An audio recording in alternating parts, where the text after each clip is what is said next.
కూడా రిలీజ్ అవుతుంది. పూర్వకాలంలో బాబా గారిని చూపెడుతూ కలియుగ అవతారని సబ్కా మాలిక్ ఏక్ అని పేరుతో చూపెడతారు. అది కలియుగ అవతార్ అంటే నేను కలియుగ అవతారాన్ని నేను అని ఆయన ఒక అతీత స్థితిలో ఉన్నప్పుడు దర్శనించి చెప్పినటువంటి మాట. ఈ కలియుగంలో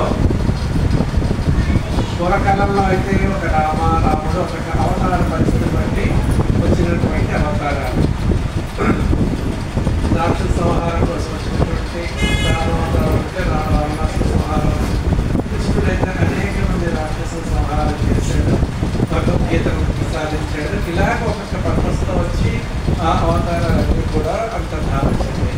కానీ ఈ కలియుగంలో అనేకటువంటి చేయరాని పనులు చేస్తూ ఒక రాక్షస ప్రియమైన ఉంటారు. కాబట్టి ఇలా మనందరికీ కూడా దత్తావతార రూపంలో వచ్చాడు. మొట్టమొదటి అవతారం దత్తాత్రేయ స్వామి.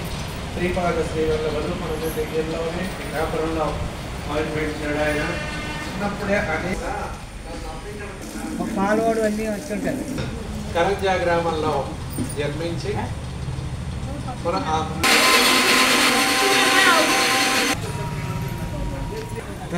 ఈ పూజ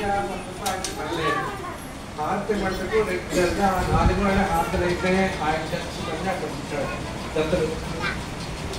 కాబట్టి మనం ఇది సంప్రదాయంలో ఉన్నప్పుడు పూజకి ఇంపార్టెన్స్ ఇస్తున్నప్పటికీ కూడా హారతికి చాలా ఇంపార్టెంట్, అతి ముఖ్యమైన హారతి కన్నా ఇందాక కూడా లక్ష్మణుడిని అప్పటికీ లోపల ప్రవేశించారు. లోపల పైన ఉంటే హారతి మటుకు జరిపిస్తారు. ఆ హారతిని ఎక్కడ 4